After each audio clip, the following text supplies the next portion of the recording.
নমস্কাৰ AN television চাই থকাৰ বাবে ধন্যবাদ। ষ্টুডিঅ'ত মই মীনাক্ষী শৰ্মা। মিড ডে নিউজৰ বহুকেইটা গুৰুত্বপূৰ্ণ বাতৰিলৈ আপোনালোকক স্বাগতম জনাইছোঁ।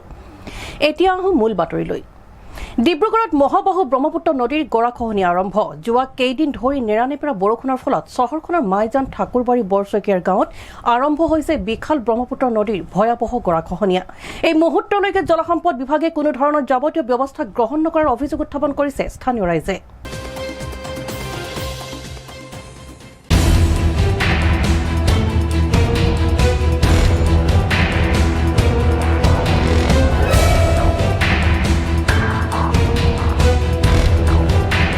ডিব্ৰুগড়ত গৰাখহনীয়া। ডিব্ৰুগড়ত মহাবাহু ব্ৰহ্মপুত্ৰ নদীৰ গৰাখহনীয়া আৰম্ভ। যোৱা কেইদিনমান ধৰি নেৰানেপেৰা বৰষুণৰ ফলত চহৰখনৰ মাইজান ঠাকুৰবাৰী বৰচৈকীয়াৰ গাঁৱত আৰম্ভ বিশাল ব্ৰহ্মপুত্ৰ নদীৰ ভয়াৱহ গৰাখহনীয়া। গৰাখহনীয়াৰ ফলত অঞ্চলটোৰ ৰাইজৰ মাজত আতংকময় পৰিৱেশ। চহৰখনৰ একমাত্ৰ সুৰক্ষা বান্ধৰ নিচেই কাষতে অব্যাহত আছে নদীৰ গৰাখহনীয়াৰ। এই মুহূৰ্তলৈকে জলসম্পদ বিভাগে কোনো ধৰণৰ যাৱতীয় ব্যৱস্থা গ্ৰহণ নকৰাৰ অভিযোগ উত্থাপন কৰিছে ৰাইজে। মানুহ খবৰ দিয়াৰ পিছত কি কৰিলে সিহঁতি? অকল আহে বাঁহলৈ দিছে, দিয়াৰ পাছত অলপ সময় থাকি গুচি যায়। মথাউৰিৰ পৰা কিমান দূৰত আছে এতিয়া খহনীয়া? মথাউৰিৰ পৰা এতিয়া ক'ব গ'লে 2-3 মিটাৰহে আছে। এতিয়া যোৱা 7 দিনৰ পৰা খহি আছে আৰু আমি ডিপাৰ্টমেণ্টৰ মানে খবৰ দিয়াৰ পাছতো মানে আহে বাঁহলৈ অকল জুখি যায়গৈ। আজিও আহিছে, আজিও জুখি আছে, কিন্তু এতিয়া ক'ব গ'লে প্ৰায় 20 মিটাৰমান খহি গ'ল। মাইজান বৰচৈকীয়া গাঁৱত একদম মাথুৰি চপাই দিছে খহি। News desk report AN television.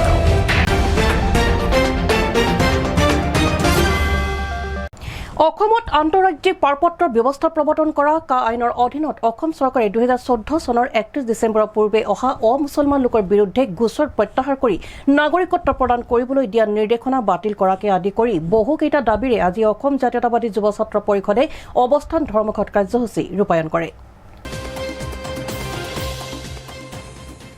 আন্তঃৰাজ্যিক পাৰপত্ৰ ব্যৱস্থা প্ৰৱৰ্তন কৰক, আইন বিলাক কৰক, আইন বিলাক কৰক, ধৰ্মভিত্তিক নাগৰিকত্ব প্ৰদান বন্ধ কৰক। ডিব্ৰুগড় জিলা সমিতি জিন্দাবাদ, অসমত আইন লাগু কৰক।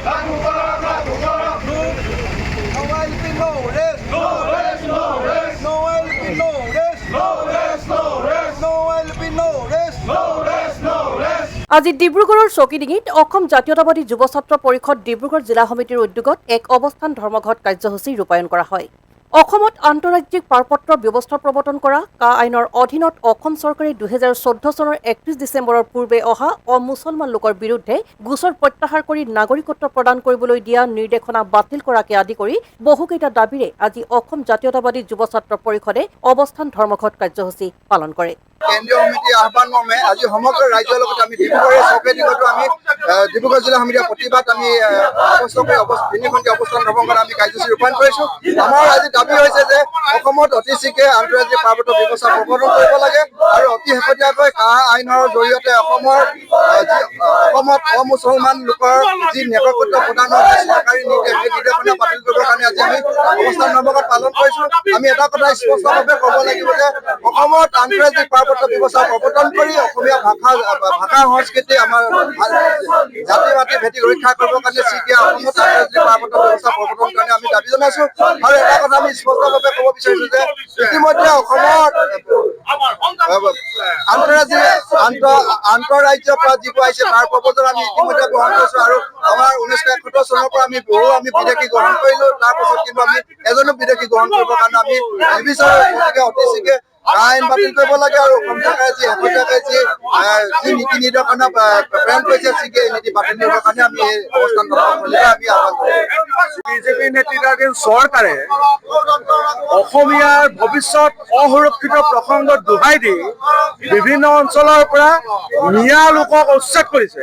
সেই একে সময়তে একেখন চৰকাৰে অসমীয়াৰ ভৱিষ্যত সুৰক্ষিত কৰিবৰ কাৰণে কা আইনৰ অধীনত লাখ লাখ অবৈধ বিদেশী অমুছলমান বিদেশী অসমত সংস্থাপন কৰিব বিচাৰিছে। গতিকে আচলতে বৰ্তমান চৰকাৰখনে কি কৰিব বিচাৰিছে, এই আমি এতিয়া অসমৰ জনসাধাৰণে আমি বিতংগত কৰিছোঁ।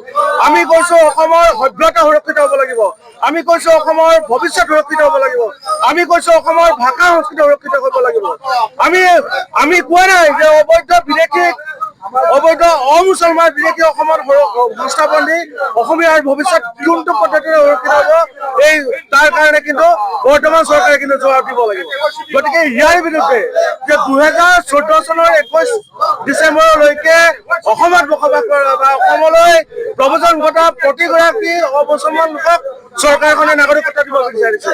আচলতে এই নাগৰিকত্ব দি সমগ্ৰ অসমীয়া জাতিক নিষেধ কৰাৰ যিটো সিদ্ধান্ত, এই সিদ্ধান্ত অতি প্ৰত্যাহাৰ কৰিবৰ কাৰণে আমি আজি অসম জাতীয়তাবাদী যুৱ ছাত্ৰ পৰিষদে সমগ্ৰ ৰাজ্যজুৰি আজি অৱস্থান ধৰ্মঘট কাৰ্যসূচী ঘোষণা কৰিছে। আৰু তাৰে এটা অংশ হিচাপে আজি আমি ডিব্ৰুগড় জিলা সমিতিও কেন্দ্ৰীয় সমিতিৰ আহ্বান মৰ্মে আমি অৱস্থান ধৰ্মঘট কাৰ্যসূচী কৰিছো। ইয়াৰ একমাত্ৰ কাৰণ হৈছে অসমৰ পৰা অবৈধ বিদেশী বিতৰণ কৰিব লাগিব। কেৱল উচ্ছেদেই নহয়, তেওঁলোকক নিৰ্দিষ্ট স্থানত তেওঁলোকক আঁতৰ কৰিব লাগিব আৰু এই বিদেশীসকলক বহিষ্কাৰ কৰি হিন্দুৱে হওক, মুছলমানেই হওক বা আন ধৰ্মই নহওক প্ৰতিগৰাকী অবৈধ নাগৰিকক ইয়াৰ পৰা বিতৰণ কৰি অসমীয়া ভৱিষ্যত সুৰক্ষিত কৰিব লাগিব। তাৰ দাবীত আছে অসম জাতীয়তাবাদী যুৱ ছাত্ৰ পৰিষদে এই কাৰ্যসূচী ৰূপায়ণ কৰিছে। ইয়াৰ উপৰি অসমত আন্তঃৰাজ্যিক পাৰপত্ৰ, এই অসমীয়াৰ ভাষা সাহিত্য সংস্কৃতি কেনেকৈ সুৰক্ষিত হ'ব? অসমৰ ভাষা সাহিত্য সংস্কৃতি সুৰক্ষিত কৰাৰ একমাত্ৰ উপায় হৈছে অসমৰ চাৰিসীমা, অসমৰ ভৌগোলিক চাৰিসীমা আন্তঃৰাজ্যিক পাৰপত্ৰ ব্যৱস্থা কৰিব লাগিব। আৰু অসম জাতীয়তাবাদী যুৱ ছাত্ৰ পৰিষদে জন্ম লগ্নৰ পৰা অসমীয়া জাতিৰ ভৱিষ্যত সুৰক্ষিত কৰিবৰ কাৰণে আন্তঃৰাজ্যিক পাৰপত্ৰ ব্যৱস্থাৰ দাবী কৰি আছে। গতিকে এই আন্তঃৰাজ্যিক পাৰপত্ৰ ব্যৱস্থাৰ জৰিয়তে অসমীয়াৰ ভৱিষ্যত সুৰক্ষিত কৰিবৰ কাৰণে আমি পুনৰ আমি অৱস্থান কাৰ্যসূচীৰ জৰিয়তে আমি চৰকাৰৰ দাবী উত্থাপন কৰিম। ডিব্ৰুগড়ৰ পৰা সুজয় ভৌমিকৰ সৈতে সঞ্জীৱ বিশ্বাসৰ ৰিপৰ্ট, AN টেলিভিজন। ডিব্ৰুগড়ৰ গ্ৰেহিম বজাৰ ৰেড ক্ৰছ ৰোড বাপুজী পথত বাপুজী আত্মসহায়ক গোটৰ উদ্যোগত আজি হাৰ ঘৰ তিৰংগাৰ কাৰ্যসূচী ৰূপায়ণ কৰে। 15, 16 আৰু 17 অৰ্থাৎ তিনিটা ৱাৰ্ড একত্ৰিত হৈ 15 আগষ্টৰ উপলক্ষে এই হাৰ ঘৰ তিৰংগাৰ কাৰ্যসূচী গ্ৰহণ কৰে।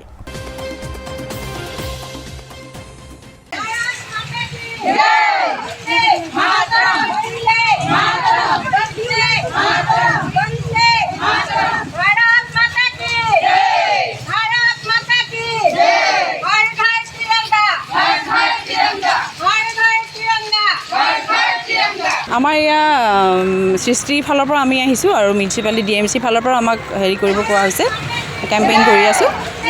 15 আগষ্টৰ দিনা আমাৰ সকলো মহিলা ইয়াত সমন্বয় LF আছে, দক্ষবতাৰ LF আছে, ত্ৰিনয়ন LF আছে, গোটেইকেইটা LF মিলি আমি খলিহামাৰী 15 নম্বৰ ৱাৰ্ডত আজি আমাৰ 15 আগষ্ট মানে আৰম্ভ কৰিছোঁ। আজিৰ পৰা আমি এইটো কেম্পেইন কৰি 15 আগষ্টৰ দিনাখন আমি শেষ কৰিম সদায়। আৰু আমাৰ ইয়াৰ ফলত গোটেই মানুহখিনি আমাৰ ইয়াত স্বচ্ছতা সৃষ্টিৰ ফালৰ পৰা আমাৰ ইয়াত হেৰি কৰা হৈছে, DMC সৃষ্টি ৱেষ্ট মেনেজমেণ্ট যিটো আছে আমাৰ, আমি তাৰ আণ্ডাৰত পৌৰসখীসকলেও আমি এইটো কেম্পেইন কৰিছোঁ যাতে আমাৰ গোটেই মানে খলিহামাৰী ৱাৰ্ডটো লগতে গোটেই ডিব্ৰুগড়ৰ যাতে স্বচ্ছতা সকলোৱে মানি চলে, পৰিষ্কাৰ 3টা ৱাৰ্ড আছে, পৰিষ্কাৰ পৰিচ্ছন্নতা গোটেই বজাই ৰাখে, তাৰ ওপৰত আমি লক্ষ্য ৰাখিছোঁ। আমি LFৰ পৰা কৈছোঁ মানে কি আমি 3টা ৱাৰ্ড লগ লাগি কৈছোঁ, 15, 16 আৰু 17। আমি 15 আগষ্টৰ কাৰণে হৰ ঘৰ তিৰংগা এইটো কাৰ্যসূচী এটা লৈছোঁ যাতে আমাৰ ভাৰতখন এনেকৈ সদায় আগবাঢ়ি যায়।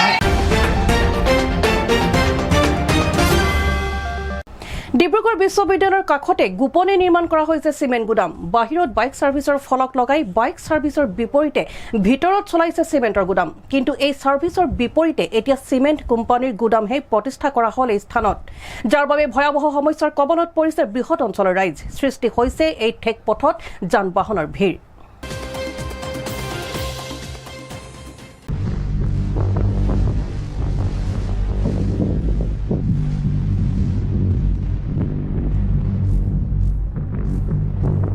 ডিব্ৰুগড় বিশ্ববিদ্যালয়ৰ কাষতে গোপনে নিৰ্মাণ চিমেণ্ট গুদাম। গুদাম নিৰ্মাণক লৈ স্থানীয় ৰাইজৰ ক্ষোভ। ৰাইজে আমি সমস্যাত ভুগি আছোঁ। ইয়াৰ আগতেও এবাৰ তেওঁলোকে ডাঙৰ এখন ট্ৰাকত কি লেতেৰা বস্তু আনিছিলে নাজানো, একদম গোটেই ৰাস্তাটো আপোনাৰ ড্ৰেইনৰ যি মাটি থাকে, বোকা মাটি, লেতেৰা মাটি ড্ৰেইনৰ, তেনেকুৱা এটা ৰাস্তা হেৰি কৰিছিলে। আৰু আমাৰ স্থানীয় ৰাইজ সকলো ওলাই আহি তেওঁৰ প্ৰতিবাদ কৰিছিলোঁ যে আপোনালোকে এইটো নিজে চাফা কৰি দিব লাগিব, আৰু বৰ দুৰ্গন্ধ হৈছিলে। দ্বিতীয়তে লিখা আছে KTM ছাৰ্ভিচ চেণ্টাৰ, কিন্তু এইটো KTM ছাৰ্ভিচ চেণ্টাৰ নামতহে লিখা আছে। মই আজি দেখিছোঁ যে ইয়াতে গোটেই চিমেণ্টৰ গুদাম, হাজাৰ হাজাৰ ট্ৰাক এফালেদি অহা যোৱা কৰি থাকে, আৰু বহুত ট্ৰাক আহে, আৰু যিটো যান জঁটৰ সৃষ্টি, আৰু এইটো ৰাস্তাইদি সৰু ল'ৰা ছোৱালী কি কৰে, স্কুললৈ অহা যোৱা কৰে। যদি কেনেবাকৈ দুৰ্ঘটনা এটা হয় তেতিয়াহ'লে কোনে দায়ী ল'ব ইয়াত? আৰু এনেকুৱা এটা চিমেণ্টৰ গুদাম ইয়াত খুলিবলৈ তেওঁলোকে পাৰ্মিশ্যন ক'ত পালে? বাহিৰত লিখা আছে KTM চাৰ্ভিচ, কিন্তু প্ৰকৃততে হৈছে কি KTM চাৰ্ভিচৰ নামত ডিব্ৰুগড় বিশ্ববিদ্যালয়ৰ সমীপত। বাহিৰত বাইক চাৰ্ভিচৰ ফলক লগাই বাইক চাৰ্ভিচৰ বিপৰীতে ভিতৰত চলাইছে চিমেণ্টৰ গুদাম। কেৱল 4 সীমাৰ দেৱালত ওলমি আছে KTM চাৰ্ভিচৰ নামটোহে। এয়া ডিব্ৰুগড় বিশ্ববিদ্যালয়ৰ গাতে লাগি থকা দুৱৰা চুকৰ দৃশ্য। ডিব্ৰুগড় বিশ্ববিদ্যালয়ৰ সংযোগ পথত নিৰ্মাণ হোৱা এটা বৃহৎ গৃহৰ বাহিৰত ওলমি আছে KTM চাৰ্ভিচ বুলি এখন ফলক। স্থানীয় ৰাইজে ফলক চাই ইমান দিনে ভাবি আহিছে ইয়াত বাইক চাৰ্ভিচ কৰা হয়, কিন্তু প্ৰকৃততে ঘটনা বেলেগ। বাইক চাৰ্ভিচৰ ফলক লগাই ভিতৰত কাম চলিছে চিমেণ্ট গুদামৰ। এই ঘটনা পোহৰলৈ অহাৰ পাছতে গুদামৰ কাণ্ডত অতিষ্ঠ হৈ পৰিছে স্থানীয় ৰাইজ। তাকে এই গছজোপা কটাত আমি বহুত দুখ পাইছোঁ। এই বহুত দুৰ্ভাগ্য, চৰকাৰে ইমান ভাল ভাল পদক্ষেপ লৈছে, কিন্তু পদক্ষেপ ল'লে কি হ'ব, আমি যদি এনেকৈ সংৰক্ষণ কৰিব নোৱাৰোঁ। তেখেতলোকৰ ইমান ধুনীয়া জেগা আছে, জেগা ইফালে সিফালে কৰিও এই গছজোপা বচাব পাৰে, কিন্তু তেওঁলোকে বচোৱা নাই। নিজৰ ইচ্ছামতে যি মন যায় কৰিছে, এইটো বহুত বেয়া হৈছে পৰিৱেশৰ কাৰণে। আৰু আটাইতকৈ ডাঙৰ কথা হ'ল এইখিনি কি মাটি কি কথা, ভিতৰৰ বাউণ্ডেৰীৰ ভিতৰত কি যিমান গছ কাটিলে আমি এইটো ক'বলগীয়া নাই, কিন্তু এইটো আমি ৰোৱা হয়। প্ৰতি বছৰে আমি হাবি চাবি জুৰি চাফা কৰি ৰং মাৰোঁ, পৰিৱেশটো ধুনীয়া কৰোঁ প্ৰতি বছৰে। এই ৰাস্তাটো আমি একদম চিনচাপৰি বীৰ লাচিত বৰফুকন ৰথ, এইটো আমি ইউনিভাৰ্চিটিৰ ওচৰলৈকে চব হাবি জংঘল চফা কৰি, এই ক্লাব দুটামান আছে আমাৰ, এইফালে প্ৰগতি সংঘ আৰু এইফালে চিনচাপৰি সংঘই আমি ৰং চং পইচা তুলি চবেই 200, 100, 500 পইচা তুলি ৰং মাৰোঁ, হাবি জোৰোঁ প্ৰতি বছৰে বছৰে। ৰাস্তাটো ভাল কৰোঁ, ৰাইজে যাতে খোজকাঢ়ি ভাল পায়। পুৱাৰে পৰা এই গুদামলৈ অনা চিমেণ্ট ভৰ্তি ট্ৰাকে বিশ্ববিদ্যালয়ৰ সংযোগী পথ বন্ধ কৰাৰ বাবে এক অভাৱনীয় পৰিস্থিতিৰ সৃষ্টি হয়, যাকে লৈ স্থানীয় ৰাইজে ক্ষোভ প্ৰকাশ কৰে। ইফালে এই গুদাম নিৰ্মাণৰ নামত বহু সংখ্যক পথৰ কাঠৰ বৃক্ষ বন বিভাগৰ অজ্ঞাতে কাটি নিশেষ কৰিছে প্ৰতিষ্ঠানটোৱে। এওঁলোকৰ ডাঙৰ ডাঙৰ গাড়ী ডেইলি সোমায়, ডেইলি এটা ৰাস্তা ব্লকৰ ৰাস্তা এটা ছাইড সোমাই গৈছেগৈ, বহি গৈছে। কেইদিনমানৰ আগত এওঁলোকৰ ডাঙৰ ডাঙৰ গছ দুজোপা কাটিছে ইয়াত, সেয়া কমপ্লেইন দিয়া হৈছে। সেয়া ফৰেষ্টৰ মানুহ আহি কিনে এওঁলোকৰ ওপৰত কিবা কেছ দিয়াও হ'ল। এতিয়া আকৌ এইবিলাক এই ডাঙৰ ডাঙৰ গাড়ী ভৰাই কিনে ডেইলি ইউনিভাৰ্চিটি সদায় ব্লক সদায় আগতেও হৈছে। এবাৰতো গোটেই ৰাস্তা ইয়াত পুৰা কলা কৰি দিছে, ইমান বেয়াকৈ গাড়ী ভৰাইছে। বহুত দিনৰ পৰা বনাই আছে, কি বনাই আছে একো নাজানো আমি। ইউনিভাৰ্চিটিৰ কাষত চিমেণ্ট গুদাম, আপোনালোকে চাওকচোন, এইটো ইমান ভিৰ ভাৰ এইটো ৰাস্তা। এতিয়া আপোনালোকে চাওক, মই এতিয়া সেই তাত ষ্টুডেণ্ট ৰৈ আছে, আনিবলৈ যাব লাগে, ইমান ঠেক ৰাস্তাত ইমান হেভি লোড গাড়ী সোমোৱাই দিছে। এতিয়া চাওকচোন আপোনালোকে ইমান ভিৰ হৈছে, কেনেকৈ আগলৈ যাম বাৰু? উল্লেখ্য যে ডিব্ৰুগড়ত বিশ্ববিদ্যালয়ৰ নিচেই কাষতে ৰতন আগৰৱাল নামৰ এজন ব্যক্তিৰ ভূমিত নিৰ্মাণ কৰা বৃহৎ গৃহ দেৱালত লিখা আছে KTM চাৰ্ভিচ বুলি। কিন্তু এই চাৰ্ভিচৰ বিপৰীতে এই চিমেণ্ট কোম্পানীৰ গুদামহে প্ৰতিষ্ঠা কৰা হ'ল এই স্থানত, যাৰ বাবে ভয়াৱহ সমস্যাৰ কবলত পৰিছে বৃহৎ অঞ্চলৰ ৰাইজ। সৃষ্টি হৈছে এই ঠেক পথত যান বাহনৰ ভিৰ। মানুহে যিটো ভুল কৰি দিছে, এইটো আমি কোৱা নাই যে এইটো গছ কাটিবৰ কাৰণে। মোৰ নাম ৰতন আগৰৱাল, মোৰ ঘৰ ঝালুপাৰা। উদ্যোগ বুলি একো নাই, এনে গোডাউন নিচিনা বনাই দিছোঁ এটা। এতিয়া ইয়াত এটা চিমেণ্ট গোদাম বনাইছোঁ না। এতিয়াতো যি মানুহে যি থ'ব, কোন কোম্পানী থ'ব এইটো ক'ব নোৱাৰোঁ। না এইটোতো চাফিচিয়েণ্ট জগা আছিলে ইয়াত, কিন্তু আৰু যিটো গছ আছিলে এইটো নাকাটিলেও হয়। আৰু মোৰ মানুহক মই কৈছিলোঁ আগতো, না এইটো আমাৰ মানুহ বুলি নহয়, এইটো ঠিকা মানুহ, তেওঁতো একো নাজানে, এনেই বিচাৰে। তাৰ ঠিকাদাৰ যিটো আছে সেইটোতো মই যিটো মানে মোৰ হিচাপতে সি কাম কৰিছে, কিন্তু এই গছটো কাটিবৰ কাৰণে মই আগেও মনা কৰিছোঁ তাক, যে গছটো কাটিব নালাগে, আমাক গছ নাকাটিলেও চাফিচিয়েণ্ট। কিন্তু কিয় ক'লে যে গছজোপা কাটাৰ পাৰ্মিশ্যন আছে? এইটো মই কেনেকৈ ক'ম? এইটোতো সি কি ভুল কৰিছে এইটো মই কেনেকৈ ক'ম? মইতো তাক কোৱা নাই, আৰু সিটো এতিয়া ছুইচ অফ কৰি থৈ দিছে। যদি সি আহিলে মই আপুনি মানে মুখামুখি কথা পাতি ল'ব। মই বাৰে বাৰে মনা কৰি দিছোঁ যে গছ নাকাটিবি, কি কৰিবি। কিন্তু এতিয়া যিয়ে হ'ল, এতিয়া যি ভুল তেওঁলোকে কৰিছে, কিন্তু এইটোতো ধৰক আমাকে হেৰি কৰিব লাগিব। এইটো আমি যেনেকৈ এইটো মিলাম আৰু কি কৰিম, এইটো আমি বাচাই দিম। এইটোতো গছ বচি যাব, একো নাই। এতিয়া যি অৱস্থাত আছে, এইটো দেখিলে গম পায় যে এইটো গছটো এনেই নমৰে। এইটো আমি ছাপৰ্ট দি দিম, ইয়াত ছাপৰ্ট দি ইয়াক আকৌ ভাল কৰি দিম। মই প্ৰথমে ল'ৰাটো স্কুললৈ লৈ যাওঁতে এই গছজোপা ডালকেইটা কাটি আছিলে, মই ক'লোঁ গছ নাকাটিবি। তেতিয়া ক'লে সিহঁতি পাৰ্মিশ্যন আছে। ঘূৰি আহি দেখিছোঁ গুৰিটো কাটি আছে। তেতিয়া মই এখেতক বন্ধুক, মোৰ অপূৰ্ব কোচ, তেওঁক লগ পাই ক'লোঁ যে আহোঁচোন বন্ধ কৰোঁগৈ। তেনেকৈ আমি বন্ধ কৰাৰ পিছত তেওঁলোক পলালে। আমি মালিকক মাত বুলি কৈছোঁ, কিবা কোন ভাৰত ইস্পাত নেকি তেখেতলোকৰ গুদাম খুলিছে। এইটো আমাৰ ৰেচিডেণ্ট এৰিয়া, ইয়াত কিন্তু গুদাম হ'ব নোৱাৰিব। এইটো চৰকাৰক আমি কমপ্লেইন দিম আৰু DC মহোদয়ক দিম। আমি এইফালে লোকেল থানাকো ক'ম যে এইটো বহুত বেয়া পৰিৱেশ, গছজোপা কাটিব নালাগিছিলে, গছজোপা পৰো পৰো হৈ গ'ল, এইজোপা বচাব লাগে আৰু 10জোপা মানে ইয়াত অন্ততঃ মালিকে ৰুই দিব লাগিব, তেতিয়াহে আমি অৰ্জুন গছ আৰু 10জোপা মানে ৰুই দিলেহে আমি তেওঁক ক্ষমা কৰিম, নহ'লে কিন্তু আমি আইন ব্যৱস্থা ল'ম। এইটো এক্সপাৰ্টহে ক'ব, আমিতো ক'ব নোৱাৰিম, কিন্তু এইটো বাচিব বুলি গেৰাণ্টি নাই। কিন্তু 10জোপামান তেখেতে ৰুই দিম বুলি কৈছে, সঁচাই কৈছে নে মিছাই কৈছে নাজানো, ৰুৱাৰ পিছতে আমি তেওঁক আমি হেৰি কৰিম। প্ৰদীপ লোধিয়া নামৰ মালিকাধীন এই চিমেণ্ট গুদামলৈ চিমেণ্ট আনিবৰ বাবে বহুসংখ্যক পথৰ কাষত থকা অৰ্জুন গছ কাটি দিয়াৰ বাবে স্থানীয় ৰাইজে উত্তপ্ত পৰিস্থিতিৰ সৃষ্টি কৰে। ইফালে ডিব্ৰুগড় বিশ্ববিদ্যালয়ৰ নিচেই কাষত একমাত্ৰ সংযোগী পথ বন্ধ কৰি বহুসংখ্যক চিমেণ্ট ভৰ্তি ট্ৰাক ৰখাই থোৱাৰ বাবে এই স্থানত ভয়াৱহ যান বাহনৰ ভিৰ সৃষ্টি হয় প্ৰতিদিনে। ঘটনাস্থলত ডিব্ৰুগড় আৰক্ষী আৰু বন বিষয়া উপস্থিত হৈ যান বাহন আৰক্ষীৰ জৰিয়তে সকলো ট্ৰাকক জৰিমনা দিছে। ট্ৰেফিক আহি আছে ৰ'ব, ট্ৰেফিক আহি আছে ৰ'ব। আমাকো এতিয়া কৈছে, আমি গম পাই পেলাই আহিলোঁ, আহি পেলাই চাই আছোঁ। এইটো নহয়, গাড়ী আজি প্ৰথম আহিছে। নহয়, গাড়ীটো আমি গম পোৱা নাই, আজি গম পালোঁ। হয় নেকি? গছৰ কথাটো আমি গম নাপাওঁ, কিন্তু আমাক হেৰি আপোনাৰ এই কি কয়, এই গাড়ীখিনি আজি আহিছে, গম পাই পেলাই আমি আহিছিলোঁ, আহি পেলাই ট্ৰেফিকো আহি আছে, ইয়াৰ ওপৰত বিহিত ব্যৱস্থা লোৱা হ'ব। এতিয়া প্ৰশ্ন হয়, ডিব্ৰুগড় বিশ্ববিদ্যালয়ৰ কাষত কেনেকৈ প্ৰতিষ্ঠা কৰা হ'ল এই চিমেণ্ট গুদাম? তাৰ অনুমতিত বিশ্ববিদ্যালয়ৰ সংযোগী একমাত্ৰ এই ঠেক পথৰ কাষত প্ৰতিষ্ঠা কৰা হ'ল এই গুদাম। বাহিৰত ATM ছাৰ্ভিচ লিখি ভিতৰত কেনেকৈ চলিছে চিমেণ্ট গুদামৰ কাম? News desk report, AN television.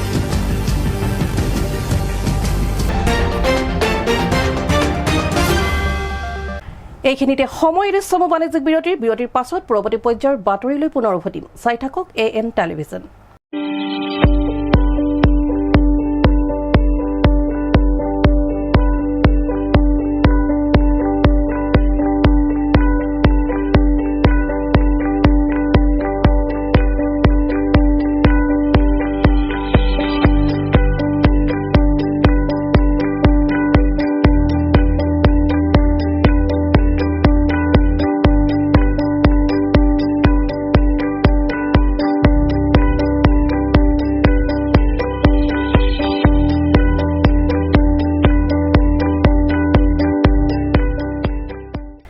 বিৰতিৰ পাছত উভতি আহিছো বাতৰিৰ পৰৱৰ্তী অংশলৈ। প্ৰথমবাৰৰ বাবে স্বাধীনতা দিৱসৰ পেৰেডত অংশগ্ৰহণ কৰিবলৈ সুবিধা পালে চুবুৰীয়া ৰাজ্যৰ অৰুণাচলৰ 17জনকৈ পুৰুষ আৰু মহিলাই। আজি ডিব্ৰুগড় বিমান বন্দৰত ITBPৰ বীৰ জোৱানসকলে এক গাম্ভীৰ্যপূৰ্ণ অনুষ্ঠান অনুষ্ঠিত কৰি উষ্ম আদৰণি জনায়।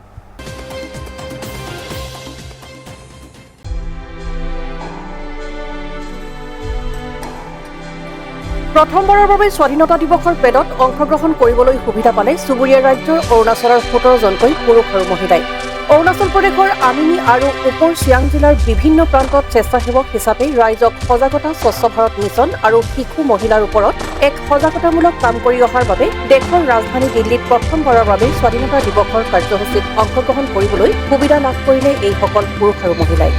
আজি ডিব্ৰুগড় বিমান বন্দৰত ITBPৰ বীৰ জোৱানসকলে এক গাম্ভীৰ্যপূৰ্ণ অনুষ্ঠান অনুষ্ঠিত কৰি উষ্ম আদৰণি জনায়।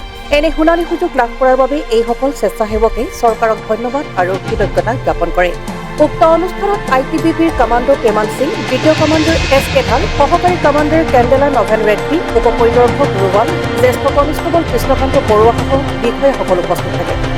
तो ये जो प्रोग्राम रखा है वाइब्रेंट विलेज प्रोग्राम, जो बहुत ही अच्छा है। इसको हम लोग को जो जितना भी पब्लिक है यहाँ का, जो आदमी अपना इंडिपेंडेंस डे जो देखना चाहता है, उसके लिए जो गवर्नमेंट ने प्रोग्राम जो रखा है वो बहुत ही बढ़िया है, क्योंकि इससे हम लोग को भी एक्सपोजर आ जाता है, क्योंकि हम लोग वहाँ जाके देखने को मिलता है। और खासकर मैं ITBP वालों को बहुत शुक्रगुजार करता हूँ कि बहुत अच्छा मैनेजमेंट, बहुत अच्छा अरेंजमेंट उसने किया है। टाइमली सबको पिकअप करना और डिसिप्लिन भी सीखने को मिलता है उन लोग को देख के। हम शूटिंग से है अपर से, तो हम लोग पहले बार ऐसे आया है ITBP से। उसके बाद थैंक यू बोलेंगे टूरिज्म डिपार्टमेंट को। एक्चुअली ये वोमेन के लिए बहुत ही एनकरेजमेंट है हम लोग के लिए। तो हम लोग कुछ करते हैं तो उसका फल मिलता है। हम लोग को एज एप्रिसिएशन यहाँ तक बुलाया, दिल्ली तक जाने मिला, इंडिपेंडेंट देखने मिलेगी। एज अ डेलीगेट तो हम बहुत प्राउड फील करते हैं। मेरा नाम चिमी लिंगी है, मैं अनिनी से हूँ, अरुणाचल प्रदेश से। तो हम लोग को जो ये मौका मिला है, I am very thankful to the whole department and our president sir, prime minister sir. तो हम लोग को जो ये मौका मिला, it's a very good experience for all of us, हम लोग के लिए, क्योंकि एक छोटे से गांव से, एक छोटे से जगह से निकल के इतने बड़े कैपिटल में जाना और ये सब एक्सपीरियंस करना, it's something very beautiful. Programme हो रहा है यहाँ पे, तो वाइब्रेंट विलेज से जो है रिपब्लिक डे परेड पर जो है इंडिपेंडेंस परेड पर आमंत्रित किया गया है। और ये जो आप यहाँ पे देख रहे हैं ये सभी अपने अपने फील्ड के जो है इन्होंने अपने जो गांव में बहुत अच्छा काम किया है महिलाओं ने, इसलिए महिला जो लेडी इंटरप्रेन्योर है उनको यहाँ पे इनवाइट किया गया। तो ये अभी जाएंगे यहाँ पे इंडिपेंडेंस की परेड पर ये शामिल होंगे। News desk report AN television.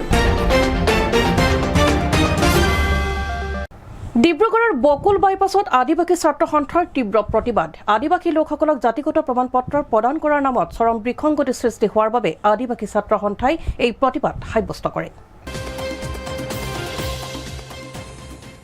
ডিব্ৰুগড়ৰ বকুল বাইপাছত আদিবাসী ছাত্ৰ সন্থাৰ তীব্ৰ প্ৰতিবাদ। আদিবাসী লোকসকলক জাতিগত প্ৰমাণপত্ৰ প্ৰদান কৰাৰ নামত চৰম বিসংগতি সৃষ্টি হোৱাৰ বাবে আদিবাসী ছাত্ৰ সন্থাই এই প্ৰতিবাদ সাব্যস্ত কৰে। বকুল বাইপাছত আদিবাসী ছাত্ৰ সন্থাৰ কৰ্মীসকলে চাহ বাগিচাৰ শ্ৰমিক আৰু প্ৰাক্তন চাহ বাগিচাৰ শ্ৰমিকৰ নামত প্ৰদান কৰা জাতিগত প্ৰমাণপত্ৰৰ বিৰুদ্ধে তীব্ৰ প্ৰতিবাদ সাব্যস্ত। ছাত্ৰ কৰ্মীসকলে হাতে হাতে জাতিগত প্ৰমাণপত্ৰৰ প্ৰতিলিপি লৈ দাহ কৰাৰ লগতে অসম চৰকাৰে আদিবাসী লোকসকলক কেৱল মাত্ৰ চাহ খেতিৰ লগত জড়িত শ্ৰমিক হিচাপে স্বীকৃতি প্ৰদান কৰাটো কোনো কাৰণতে মানি লোৱা নহ'ব বুলি স্পষ্ট কৰি দিয়ে। बीजेपी सरकार काम নাই बीजेपी सरकार काम নাই আদিবাসীসকলক মিছা প্ৰতিশ্ৰুতি দিয়া বিজেপি চৰকাৰ গো বেক আদিবাসীসকলক মিছা প্ৰতিশ্ৰুতি দিয়া বিজেপি চৰকাৰ কাম নাই বিজেপি ৱাকছো 2026 চনৰ নিৰ্বাচনৰ পূৰ্বে আদিবাসীসকলক চৰকাৰে এই ক্ষেত্ৰত সঠিক পদক্ষেপ গ্ৰহণ নকৰিলে বাগিচাই বাগিচাই চৰকাৰৰ বিৰুদ্ধে কাৰ্যসূচী গ্ৰহণ কৰিব বুলি প্ৰতিবাদী আদিবাসী ছাত্ৰ সন্থাই সকীয়াই দিয়ে। আজি আমি সদৌ অসম আদিবাসী ছাত্ৰ সন্থা ডিব্ৰুগড় জিলা সমিতিয়ে কেন্দ্ৰীয় সমিতিৰ নিৰ্দেশ মৰ্মে আদিবাসীসকলক অসম চৰকাৰে যি XCGL TGL নামত কাষ্ট চাৰ্টিফিকেট প্ৰদান কৰি আছে সেই কাষ্ট চাৰ্টিফিকেট আদি আমি জ্বলাই পেলাওঁ। যিহেতু আমি দেখিবলৈ পাইছোঁ যেতিয়া 2022 চনৰ 15 ছেপ্টেম্বৰত অসমত আদিবাসী শান্তি চুক্তি হ'ল তেতিয়াৰ পৰাই অসমৰ আদিবাসীসকলক শুদ্ধ জাতিগত প্ৰমাণ পত্ৰ দিয়াৰ চৰকাৰে সিদ্ধান্ত গ্ৰহণ কৰিছিল। কিন্তু আমি দেখিবলৈ পালোঁ যে MP ইলেকশ্যনৰ আগতেও তেখেতসকলে এই প্ৰতিশ্ৰুতি পূৰণ কৰিব নোৱাৰিলে। লগতে উপ নিৰ্বাচন হ'ল তেতিয়াও আমাক আশ্বাস প্ৰদান কৰিছিলে যে আদিবাসীসকলক ওৰাঙক ওৰাং হিচাপে চান্তালক চান্তালী হিচাপে উৰিয়াক উৰিয়া হিচাপে কাষ্ট চাৰ্টিফিকেট প্ৰদান কৰা হ'ব। কিন্তু আমি দেখিবলৈ পালোঁ যে অসমত 108টা আদিবাসী জনগোষ্ঠীৰ জাতি উপজাতি আছে, কিন্তু তেখেতসকলৰ ওৰাঙৰ আগফালে TGL নহ'লে XCGL লগাই দিয়ে। গতিকে আমি অসম চৰকাৰক ধিক্কাৰ জনাইছোঁ। লগতে মুখ্যমন্ত্ৰীক ডাঙৰীয়াক আমি সকনীয়ে প্ৰদান কৰিছোঁ অনাগত দিনত যদিবা আপোনালোকে এই 2026 চনৰ আগত যদিবা আদিবাসী জনগোষ্ঠীক কাষ্ট চাৰ্টিফিকেট শুদ্ধ কৰি XCGL TGL উঠাই নলয় তেতিয়াহ'লে কিন্তু এই আদিবাসী জনগোষ্ঠীয়ে নিজৰ জাতিৰ পৰিচয়ৰ কাৰণে নিজৰ মান সন্মানৰ কাৰণে কিন্তু জংগী আন্দোলন কৰিব। আমি চৰকাৰক সুধিব বিচাৰিছোঁ আজি বৰ্তমান সময়ত আজি অসমত চাহ গছ আছে, চাহ বাগিচাত যিসকল শ্ৰমিক নিয়োজিত হৈ আছে তেওঁলোকক টি গাৰ্ডেন লেবাৰ TGL বুলি আপোনালোকে কাষ্ট চাৰ্টিফিকেট প্ৰদান কৰিছে। ঠিক আছে, আমি মানিছোঁ। আজি যদি 10 বছৰ পিছত 20 বছৰ পিছত যদি সেই চাহ গছৰ জেগাত কুঁহিয়াৰ যদি ৰোৱা হয়, আলু যদি তাত খেতি কৰা হয়, তেতিয়া সেই ব্যক্তিসকলক সেই শ্ৰমিকসকলক আপোনালোকে কি আলু গাৰ্ডেন লেবাৰ কুঁহিয়াৰ গাৰ্ডেন লেবাৰ বুলি আপোনালোকে কাষ্ট চাৰ্টিফিকেট প্ৰদান কৰিব নেকি? এটা মানে মজদুৰে বা এটা শ্ৰমিকৰ সম্প্ৰদায় কেনেকুৱা হ'ব পাৰে? জাতিৰ এটা সুকীয়া পৰিচয় আছে, আমাৰ নিৰ্দিষ্ট সংস্কৃতি আছে, সংস্কাৰ আছে। তেনে ক্ষেত্ৰত এই যিটো চৰকাৰ আছে, চৰকাৰৰ যিখিনি ৰাজনৈতিক নেতা আছে তেওঁলোকৰ মন মগজ মানে মতিটোত কি সোমাই আছে আমি নাজানো। কিন্তু এনেকুৱা তুলুঙা মন্তব্য কৰি আৰু জনগোষ্ঠীটোৰ মানে হেও প্ৰতিপন্ন কৰাৰ কাৰণে যিটো ব্যৱস্থা গ্ৰহণ তেওঁলোকে কৰিছে তাৰ ওপৰত যদি তেওঁলোকে সঠিক সময়ত সঠিক ব্যৱস্থা গ্ৰহণ নকৰে আগন্তুক দিনত এই বিষয়টো কিন্তু আৰু অধিক জংগী আন্দোলন চলিব, বাগিচা চলিব, প্ৰতিটা বাগানে চলিব, লাইনে চলিব। এই কথাটো কিন্তু ইয়াৰ পৰা তেখেতে সাৱধান হওক বুলি আমি আজি তাৰ পৰা news desk report AN television.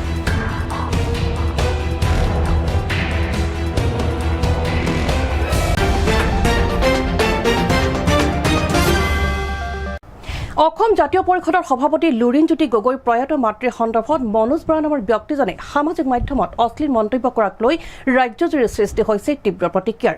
ব্যক্তিজনৰ বিৰুদ্ধে ডিব্ৰুগড় সদৰ থানাত ইতিমধ্যে একাংশই দাখিল কৰিছে এজাহাৰ। মনোজ বৰা নামৰ এজন বিৰুদ্ধে ডিব্ৰুগড় সদৰ থানাত এজাহাৰ। অসম জাতীয় পৰিষদৰ সভাপতি লুৰিণজ্যোতি গগৈৰ প্ৰয়াত মাতৃৰ সন্দৰ্ভত সামাজিক মাধ্যমত অশ্লীল মন্তব্য।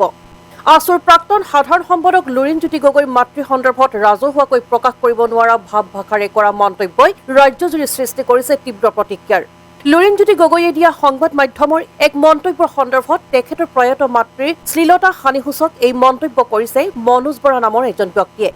এই সন্দৰ্ভত মঙলবাৰে মনোজ বৰা নামৰ ব্যক্তিজনৰ বিৰুদ্ধে জাতীয় যুৱ শক্তি আৰু মহিলা শক্তিৰ ডিব্ৰুগড় জিলা সমিতিয়ে চোকা ভাষাৰে সমালোচনা কৰাৰ উপৰিও ডিব্ৰুগড় সদৰ থানাত এক গোচৰ ৰুজু কৰিছে। তেওঁলোকে প্ৰকাশ কৰাৰ অনুসৰি মনোজ বৰা ওৰফে জিত নামৰ এজন ব্যক্তিৰ ঘৰ গোলাঘাট জিলাৰ কমাৰবন্ধাত। এজাহাৰ প্ৰদান কৰি অসম জাতীয় পৰিষদৰ দুই ভাতৃ সংগঠনে মনোজ বৰা ওৰফে জিত নামৰ ব্যক্তিজনক কঠোৰ শাস্তি প্ৰদান কৰিবলৈ দাবী জনাইছে। আচ্ছা, গোচৰটো হ'ল যোৱা দুদিন আগতে আমাৰ বিটিআৰত এটা যোগদান কাৰ্যসূচী আছিলে। যোগদান কাৰ্যসূচীৰ পৰা ওলোৱাৰ পাছত আমাৰ জাতীয় পৰিষদৰ সন্মানীয় সভাপতি লুৰিণজ্যোতি গগৈ ডাঙৰীয়া ওলাই আহিছিলে। তেখেতক মিডিয়া বাইট লৈছিলে। তেখেতক বাইট লোৱাৰ পাছত তেখেতক বাইট দিলে। সেই বাইট দিয়া সময়ত সেই বাইটটো ফেচবুক লাইভত চলি আছিলে। ফেচবুক লাইভত চলি থকাৰ সময়তে এজন ব্যক্তি, তেখেতৰ নাম ফেচবুকত মনোজ বৰা জিত বুলি লিখা আছে, তেখেতে আশালীন ভাষা, তেখেতে বেয়া ভাষা, স্লেং, ৱলগাৰ মানে ৱৰ্ড ইউজ কৰি পেলাই তেখেতৰ লেট মাতৃ, তেখেতৰ ঢুকাই যোৱা মাতৃৰ প্ৰতি তেখেতে এনেকুৱা বেয়া ভাষা ব্যৱহাৰ কৰিছে, যোনটো আমি মানে ইয়াত ব্যৱহাৰ কৰিব নোৱাৰোঁ। যিহেতু আমি এটা সভ্য সমাজত থাকোঁ, শিক্ষিত সমাজত থাকোঁ, আমি সেইখিনি ভাষা প্ৰয়োগ কৰিব নোৱাৰোঁ। তাৰ লগে লগে আমাৰ জাতীয় যুৱ শক্তি আৰু মহিলা শক্তিৰ আমাৰ যিমান কৰ্মকৰ্তা আছে সকলোৱে তাৰ প্ৰত্যুত্তৰ দিছিলে। সকলোৱে কৈছে যে আপুনি বেয়া ভাষা বা ব্যৱহাৰ কেলৈ কৰি আছে।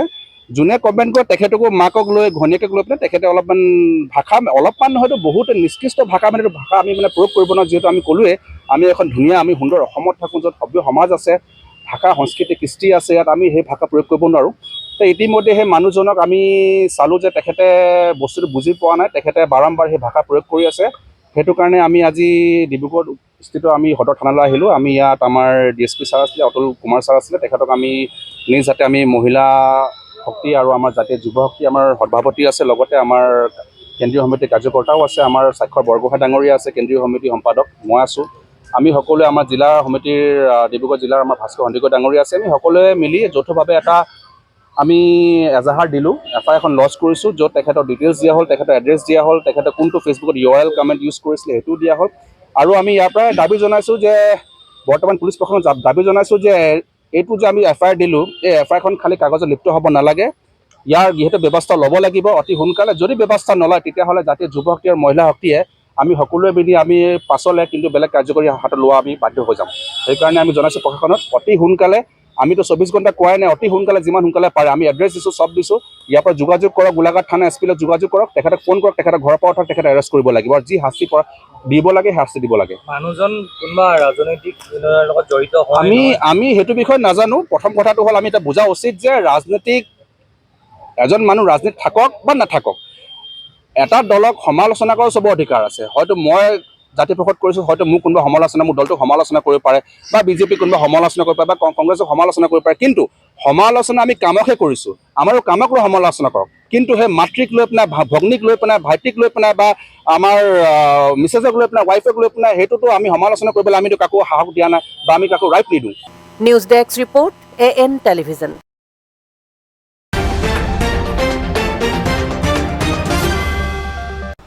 মিড ডে নিউজৰ আজি শেষৰটো বাতৰি। ডিব্ৰুগড় বিশ্ববিদ্যালয়ৰ লক্ষ্মীনাথ বেজবৰুৱাৰ গ্ৰন্থাগাৰ আৰু তথ্য বিজ্ঞান অধ্যয়ন কেন্দ্ৰ আৰু মহাবিদ্যালয় উন্নয়ন পৰিষদৰ সৌজন্যত আৰু অসম মহাবিদ্যালয় গ্ৰন্থাগাৰিক সংস্থাৰ সহযোগত ডিব্ৰুগড় বিশ্ববিদ্যালয়ৰ ইন্দিৰা মিৰি সভাকক্ষত পালন কৰা হয় ৰাষ্ট্ৰীয় গ্ৰন্থাগাৰিক দিৱস। আজি ডিব্ৰুগড় বিশ্ববিদ্যালয়ৰ ইন্দিৰা মিৰি সভাকক্ষত পালন কৰা হয় ৰাষ্ট্ৰীয় গ্ৰন্থাগাৰিক দিৱস। ডিব্ৰুগড় বিশ্ববিদ্যালয়ৰ লক্ষ্মীনাথ বেজবৰুৱা গ্ৰন্থাগাৰ আৰু তথ্য বিজ্ঞান অধ্যয়ন কেন্দ্ৰ আৰু মহাবিদ্যালয় উন্নয়ন পৰিষদৰ সৌজন্যত আৰু অসম মহাবিদ্যালয় গ্ৰন্থাগাৰিক সংস্থাৰ সহযোগত পালন কৰে ৰাষ্ট্ৰীয় গ্ৰন্থাগাৰিক দিৱস। গ্ৰন্থাগাৰৰ পিতৃ হিচাপে খ্যাত ডক্টৰ RS ৰংগনাথনৰ জন্মদিনত ডিব্ৰুগড় বিশ্ববিদ্যালয়ত পালন কৰা ৰাষ্ট্ৰীয় গ্ৰন্থাগাৰিক দিৱস অনুষ্ঠানত মুখ্য অতিথি হিচাপে অসম সাহিত্য সভাৰ সভাপতি ডক্টৰ বসন্ত গোস্বামীৰ লগতে ডিব্ৰুগড় বিশ্ববিদ্যালয়ৰ উপাচাৰ্য ডক্টৰ জিতেন হাজৰিকাকে ধৰি বিশ্ববিদ্যালয়ৰ বহুসংখ্যক অধ্যাপক, প্ৰাক্তন আৰু বৰ্তমানৰ গ্ৰন্থাগাৰ আৰু তথ্য বিজ্ঞান অধ্যয়ন কেন্দ্ৰৰ ছাত্ৰ ছাত্ৰীসকলে অংশগ্ৰহণ কৰে। আজি ৰাষ্ট্ৰীয় গ্ৰন্থাগাৰিক দিৱস।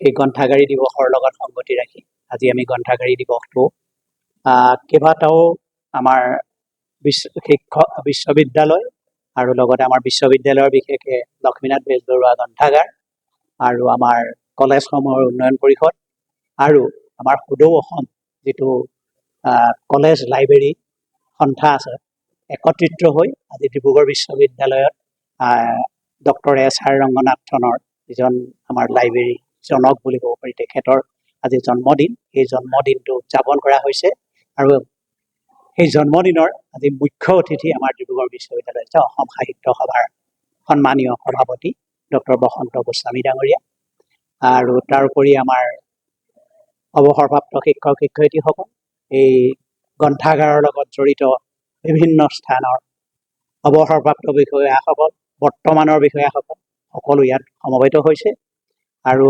আজিৰ দিনটোত আমাৰ এটাই অনুভৱ যে প্ৰথম চৰ্তটো হ'ল পঢ়ুৱৈ থাকিলেহে গ্ৰন্থৰ প্ৰয়োজনীয়তা আহিব আৰু গ্ৰন্থ আৰু পঢ়ুৱৈৰ দুইটাৰে প্ৰয়োজন হ'লেহে আমাৰ গ্ৰন্থাগাৰৰ প্ৰয়োজন হ'ব আৰু গ্ৰন্থাগাৰ প্ৰয়োজন হ'লেহে গ্ৰন্থাগাৰিকৰ প্ৰয়োজন হ'ব আৰু এই গ্ৰন্থাগাৰিকসকলক আচলতে ডক্টৰ S.R. ৰংগনাথনে 5টা প্ৰিন্সিপলৰ কথা কৈছিলে সেই 5টা প্ৰিন্সিপলৰ প্ৰথম প্ৰিন্সিপলটোৱে হৈছে বুকছ আৰ ফৰ ইউজ কিতাপসমূহ ব্যৱহাৰৰ কাৰণে সেই ব্যৱহাৰযোগ্য হোৱাকৈ কিতাপখিনি কিন্তু ৰাখিবও পাৰিব লাগিব আৰু সেইখিনি ৰাইজলৈ আগবঢ়াই দিব পৰা ক্ষমতাটোও থাকিব লাগিব গ্ৰন্থাগাৰিকজন গতিকে গ্ৰন্থাগাৰিকজন এজন বিশেষ গুণসম্পন্ন ব্যক্তি হোৱাৰ প্ৰয়োজন মই আজিৰ দিনটোত আশা কৰিছোঁ আমাৰ মহাবিদ্যালয়সমূহত আৰু আমাৰ বিশ্ববিদ্যালয়ত যিসকল গ্ৰন্থাগাৰিক আছে সেই গ্ৰন্থাগাৰিকসকল যাতে ৰাইজৰ সহজলভ্য হয় সদায় ব্যৱহাৰতো সকলোৱে ভাল পোৱা ব্যৱহাৰ হয় সময় সাপেক্ষে তেখেতসকলক লগ পাব পৰা হয় যিখিনি কথা আচলতে S.R. ৰংগনাথনে সন্নিৱিষ্ট কৰিছিল তেখেতৰ 5 প্ৰিন্সিপলছৰ যোগেদি মই as a senior university librarian হিচাপে আজিৰ দিনত অনুভৱ কৰিছোঁ আজিৰ দিনত যে লাইব্ৰেৰী অপেন এক্সেছ ছিষ্টেম য'ত লাইব্ৰেৰীৰ ভিতৰত পঢ়ুৱৈ সোমাই পেলাই কিতাপখন চাব পাৰে 1924 চনতে তেখেতে এই ব্যৱস্থাটো কৰিছিল প্ৰথমবাৰৰ কাৰণে ভাৰতবৰ্ষত আৰু আজিৰ যোনটো অপেননেছ বুলি আমি কওঁ 1924 চনতে সেই কথাটো ভাবিছিলে তেওঁ বিদেশত গৈ পেলাই যেতিয়া ব্ৰিটেইনত গৈছিলে ব্ৰিটেইনত গৈ তেখেতে বহুত লাইব্ৰেৰী ভ্ৰমণ কৰিছিলে সেই সময়ত তেখেতে উপলব্ধি কৰিছিলে যে ব্ৰিটেইনৰ আৰু আমেৰিকাৰ লাইব্ৰেৰীবিলাক অপেন চবৰে কাৰণে পঢ়ুৱৈৰ কাৰণে অপেন যি সময়ত আমাৰ ভাৰতবৰ্ষত সেইটো ছিষ্টেমেই হোৱা নাছিলে তো তেখেত মই ভাবোঁ এই যে লাইব্ৰেৰীৰ ভিতৰত প্ৰৱেশ কৰাৰ যোনটো অপেন এক্সেছ ছিষ্টেম বুলি যোনটো কয় এই বস্তুটো এই ছিষ্টেমটো তেখেতে আনি পেলাই ভাৰতৰ লাইব্ৰেৰী পঢ়ুৱৈ ৰিচাৰ্চ স্কলাৰ শিক্ষকসকল চবকে যে কিতাপৰ লগত সম্পৰ্ক এটা আনি দিছে ডাইৰেক্ট সম্পৰ্ক এটা আনি দিছে মই ভাবোঁ এইটো বহুত ডাঙৰ অৱদান আজিৰ দিনতহে আমি এই 21 শতিকাতে আমি অনুভৱ কৰোঁ যে অপেন এক্সেছ ছিষ্টেমটো বা অপেননেছ গ্ল'বেলাইজেশ্যন অফ ইনফৰ্মেশ্যন এইটো আজিহে আমি উপলব্ধি কৰিছোঁ কিন্তু তেখেতে সেই সময়তে এইটো উপলব্ধি কৰিছিলে news desk report AN television